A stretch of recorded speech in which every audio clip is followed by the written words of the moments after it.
How about Saint in Alabama? Hey, Saint, what's up? Hey, how's it going? Can you hear me? We got you, man. Go ahead, Saint. How you doing today? We're good. It's good. It's good. I've got a couple points because this team is, I call it satire at this point, because it first starts with the guys. You know, Clay needs to be better. Wiggins needs to be better. But at what point does Kerr hold the entire team accountable? You see, these next few games are going to be key to me, because Steve Kerr did say that he wants to switch up the rotation. He needs to do this. He needs to do that. But we've seen in the past that he says one thing but does another. Because, yeah, he did well with Moody. He's started him the last 3 games, and he's upped his minutes. But when Kuminga had about 2 games back when he played against the Clippers, he then followed that up with a 15-minute performance, and then a game after that, which was this recent game, he was about to get a DNP.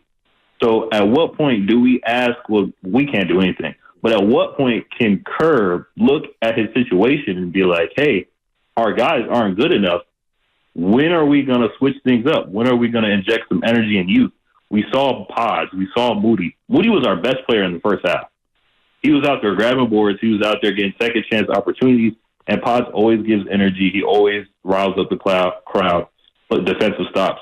But when are we going to look at Kerr like, hey, we're seeing this. I'm pretty sure you're seeing this. The young guys are injecting energy, and it's not about getting away from the championship. Our guys are just not good enough. Right, but saying it is about that, because like you sound like you watch a lot. You're very rational. You know that a team that is relying on Jonathan Kuminga, Moses Moody, and Brandon Pajemski isn't winning squat this year. And you may respond, well, neither is the team with the other guys. I understand. But if there's what's more believable, that the young guys play key roles and that ends up really hitting in the second half of the season and setting you up for a playoff run, or the older guys find their groove? I would say the first one, because we saw last year. What happened last year? We relied on the older guys. Yes, Jordan Poole was on the team. He was the young guy. But we relied on the veterans. What did that give us? Well, it got you within 2 games of the conference finals, which I know that's not, and thanks, Saint, I know that's not that exciting for this particular group, but it's not nothing. They won a playoff series. They pushed the Lakers to 6. That's closer than they would have gotten if they were relying on Jonathan Kuminga. Yeah, and I think that part of this discussion has to be a time when we look past the recency bias of what we've seen from last night and recent Moses Moody games. Moses has now worked his way into the rotation, and hopefully Kuminga has too. But it's not like these young players have been consistently bankable night in and night out. This is a pretty recent trend in terms of the vets looking sluggish and not playing great, and the young guys looking energetic and playing better. So it's something that if this continues, and I do think that Kuminga and Moody and Pods continue to get more opportunities, and people want TJD to get his shot, and right now he's outside of the 10-man rotation. Even if it's a 9-man rotation, we can ask Steve Kerr later today, and I'm interested to hear how he actually scripts how they're going to go with a certain rotation, because there are only so many minutes, 240 minutes to give out, and Steph is getting 36. So now you got 204 minutes for the rest of the roster. It's not as easy as play the young guys. He's talked about math on this show more than once already this year. Yeah. What do you like? And it is a fair question. You want said person in. Okay. Who would you like to go out? You have to be able to answer that now. You can't just scream, put this person in. Okay. Play the young guys, Mark. Play the young guys. Great. Fair point. But that changes the goal. It does. Well, it changes the minutes and it changes the math, like you're saying. I think it changes the goal. Well, it depends on how much you're going to play the young guys. Yes. And this is like, I think it's totally fair to say, hey, case by case, night by night. But let's acknowledge that's hard. That's hard. You're now asking a coach to predict who's going to play well And then once you do see who's playing well, you get stick with that person, go away from someone else, which also creates a culture of players going, I got 5 minutes to show my coach that I got it tonight, or else I'm going to sit for the There's also the ego management part of that, which I think is the most difficult part, especially when you're dealing with Clay in a contract year and CP3, who he's still trying to find his way now, 21 games on the team, and Andrew Wiggins, who continues to be puzzling, 3 of 12 last night in 27 and a half minutes, but you need Wiggins on the floor because he's your best defender on the perimeter. Totally. And you don't have GP2 and CP3 can't defend, so you need Wiggins out there, but Wiggins can't contribute offensively and Clay's having a cold night. What do you do? I mean, that's another point. A lot of people are like, good, Kerr finally started putting Moody in. Maybe, or just GP2 got hurt. Yeah. I mean, that's why Moody's getting more minutes. Yes, he's played well, but it's also because they need him, because other people got hurt. And when GP2 comes back, now you've got 11 guys to play for 9 spots, and who are you going to sit? And you pretty much need Šarić in there. You got Kavan and Šarić as your 2 alternating bigs. They accounted for 36 minutes last night. So that's 1 full spot from those 2 guys taking minutes away from the, quote, young guys. Ray is in Belmont next up here on Willard and Dibs. Hey, Ray, what's up? What you doing? Hey, you guys. I'm glad you're talking about this because it's what I've been thinking about when I'm watching the games as well. I think I've got the lineup that I really like you guys to think about that I really believe the Warriors need to at least try for 5 to 10 games, and I think it's a winner. And I think it changes the chemistry, the team speed, the athleticism, and it includes Dre moving to center. I think you can't have 3 non-shooters because Wiggins is not making a 3, and then you got Draymond and Looney. So you got 3 non-shooters, and that makes Clay not open like he would be if you have an athletic lineup. And I think every fan almost would want to see Curry and Clay. Moody is actually playing better defense than Wiggins. Wiggins might be able to guard one-on-one, but he's lethargic, and he just doesn't get back in transition D.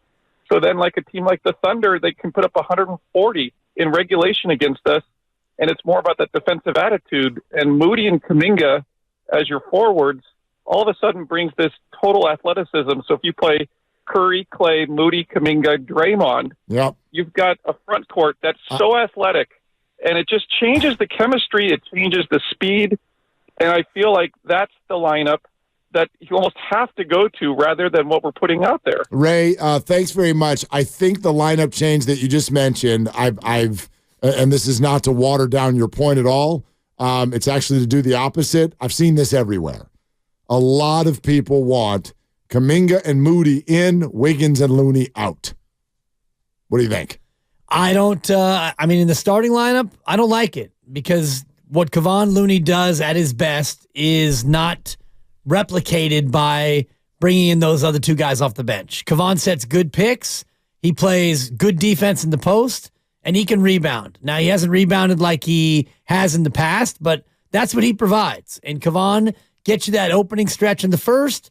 He'll play the opening stretch in the third, and not much more beyond that. I might be a little bit more interested, and I don't really care who starts the game. I'm just talking about how much you get out of all of these players. I'd be interested in more Kuminga and Wiggins together because what we keep talking about, I'm just starting, finishing, in the middle, whatever, more minutes with those 2 players together because if you're talking about an old team, you may be worried about injuries or you may be worried about stuff like what happened last night, which is you're just getting overwhelmed by people who are more athletic than you, even though they're not better basketball players or more experienced. They're faster. They jump higher. Okay, so athleticism. If you're going to put people like Clay and even Steph and Chris Paul and Looney on the floor, if you're going to put players like that on the floor, well, the way you counteract that, Wiggins and Kuminga together, that's wing athleticism. Yes. You can stay with people with that group, at least in theory. Not a lot of shooting, though. Yeah. And that's where it depends on who you put with him. And look, newsflash. And that's where the problem comes in with Clay because Clay hasn't been shooting well. So even if you wanted to do, Clay, Draymond, and Steph with Wiggins and Kuminga, Clay has not been able to shoot the ball this year. So, not that he's a non-shooter, but you have Draymond as a non-shooter. Kuminga, you'd rather not have him shoot the 3. and Wiggins has been reluctant at best to shoot the three. I mean, newsflash, Andrew Wiggins is going to need to score in order for this team to be a good team. True. And like, I think that's a defensive counteract to some of what's on the floor if you have those two guys on there at the same time. Again, I'm not saying like, okay, now we go to battle with Wiggins and Kuminga all the time. I just think more minutes with those two on the floor at the same time is your most athletic roster, if you will. Filmo time, right? We got time. Yeah. Hey, Filmo, what's up? Yo. Hey, man, what's up, man? I'm just chilling. You know, Mark, you do a great job. You should have been a lawyer because you do a great job of painting a picture just one-sided. We want balance, my brother. That's what we want. We want the Nets to play a little bit. You know what I'm saying? Put CP3 in the game. Let Kuminga shine a little bit. You know what we want? We want you to use your eyes, Steve Kerr. I don't know, when a person's on a heater, he hit 4-5 straight shots in a row. Why don't you just maybe just leave him in the game? You know what I mean? That's what we want. You know what I'm saying? It don't have to be so black and white. Oh, you play this guy and you play that guy. No, let's get them all in there. And then another point. The rookies, quote-unquote rookies, they're champions too. They were there, but listen, we were saying this 2-3 years ago. Play the rookies. Give them some experience. Give them some seasoning so that when times like this would arise, guess what? They would be prepared. But no, he hasn't been doing that, and he's not. You know what? Last thing, stop playing Corey Joseph. That's what I want. Stop playing that bum. Well, he didn't play like Filmo. It's an interesting day for you to get loose on all this because I'd argue he did last night exactly everything you just barked. Corey Joseph, DNP, did he not stick with Kuminga once he saw that he was balling? That's what you're asking for. That's what he did. It took too long for him to recognize that, though. I'm a glorified college basketball, Contra Costa College, 8 points a game. I can see, bro. Put Kuminga in the game. You gotta let players like the same confidence he gives the vets. He needs to start giving them to the younger players, man. That's a fair point. For real. That's a fair point. Filmo's always good to hear from you. Yeah. Man. 8 a game at Contra Costa College. It's not bad, Filmo. Don't you sneeze at that now. Sneaky taller than I thought, too. He's a big boy. He's about 6'2". Yeah. Comes across as being like 5'9", but listen. Don't let that get to you, Filmo. Was Steve Kerr the last one to think of Jonathan Kuminga last night? Maybe. I mean, Twitter certainly was ready. Twitter was ready. Twitter's always ready. Yep. But I don't know that you can argue that he, as Filmo just said, he waited too long. No, the Warriors scored more points than the other team. Right. So he didn't wait too long. That's all I'm saying here. Well, my counterpoint to that is that, and we're watching the last stages of this game. Portland did everything they could to give that game away. There's a missed layup. Well, you had multiple turnovers, so it's not like Steve was an evil genius waiting until the right opportunity. Portland's not very good. Wait for it. That's what young players do. Portland should have lost that game by 25. Okay. The Warriors never should have had to trifle with the Portland Trail Blazers. But that's the point. That's the point. You know who the Blazers are? They're a bunch of Kumingas and Moody's. That's what they are. And so I texted to Higgins second quarter. He's like, dude, this game. And we started going back and forth. You texted with the boss, huh? He started it. Anyway. Nice. We're texting, and he's like, this game, I'm a little worried, this, that, the other. And I told him in the second quarter, I go, all of the problems that you're mentioning right now, all of the gripes, and I'll say this to our callers as well, you're right. But they'll probably win this game because Portland. And I think that somewhere baked in there, while a lot of you are right and you have a point, somewhere baked in there, Steve does too. When you give the baton to young players, you get Portland. Let's outplay the other team for 45 minutes and lose by 4. Well, I don't think that's what you get. I'm not advocating you give the baton to the young guys. And most callers are not saying you're not give the baton to the young guys. Just play them a little bit more. Sure. And I think that's what he said last night. And I wonder why Jonathan Kuminga didn't play for 2.5 quarters, and then he played all but 1 second. 17 minutes. From the time he went in the game, he only sat out for one singular second the rest of the game. That's abnormal for any player to go in and never come out. Yeah.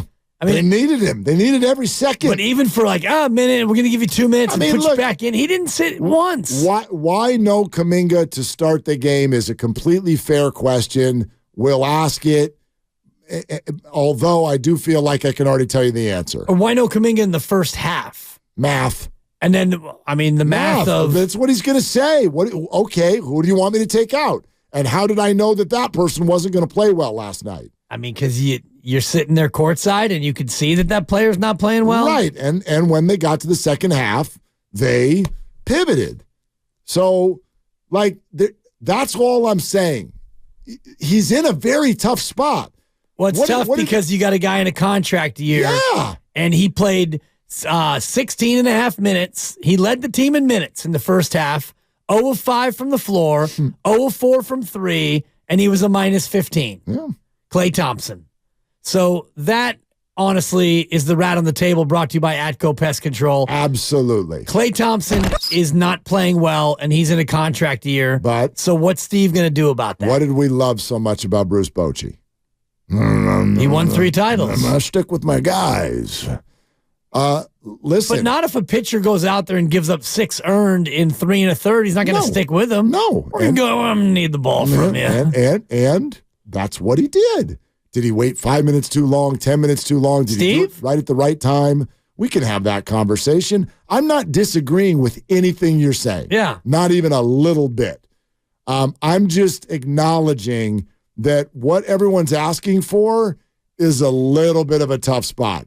You want him to take future Hall of Famers and diminish them, even just a little bit. Yeah. And you want him to know who's going to play well before the game starts. Not before the game starts, but I want him to have a rotation that includes Jonathan Kuminga, Moses Moody, and Brandon Podziemski every single night. I think you're going to get that. I think you're going to start to get that. And I'm speaking for the fans. I think that's what fans want. Let's not act like he didn't say that last night. I've really been patient and hoping to get our first unit, from the last couple of years into a good groove. It's just easier to play and to coach when everybody knows exactly where they fit in.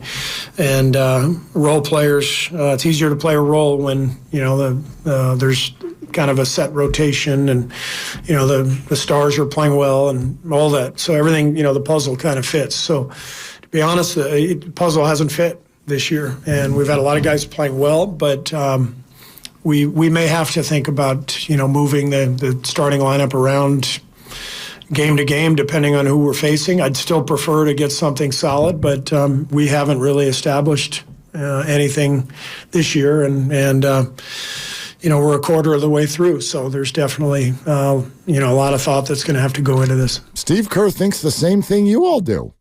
That's what he said. Was he slower to get there? Maybe. He also said that off the top. He's like, I'm trying to be patient with my guys. Well, but we're a quarter of the way through the season. It's not happening yet. A lot easier to coach when your starting 5 is awesome and your role players come in and they do great.